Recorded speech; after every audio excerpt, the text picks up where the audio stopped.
Penerapan Kitab Undang-Undang Hukum Pidana atau KUHP baru secara nasional di awal tahun 2026 telah disikapi sejumlah elemen masyarakat, termasuk pengelola pariwisata.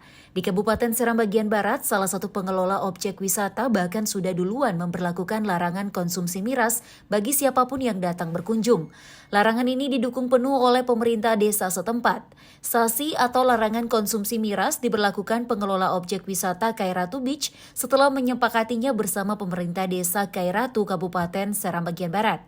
Menurut pengelola, pemberlakuan sanksi sudah didahului dengan observasi khusus untuk melihat manfaatnya. Dengan langkah ini tentu akan memberi kenyamanan bagi masyarakat yang berkunjung ke lokasi-lokasi wisata di Kabupaten Seram bagian Barat. Sanksi minuman keras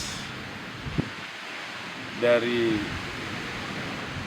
adat dan gereja Kairatu untuk Kairatu Beach itu sebagai dukungan dari masyarakat untuk Kairatu Beach sendiri. Adanya larangan ini tentu diharapkan bisa dipatuhi pengunjung maupun masyarakat sekitar lokasi wisata. Jika dilanggar tentu akan berhadapan dengan sanksi pidana yang telah diatur, mulai dari ancaman kurungan penjara hingga ancaman denda yang harus dibayarkan. Yaser Tuarita, Usman Tuan Kota melaporkan.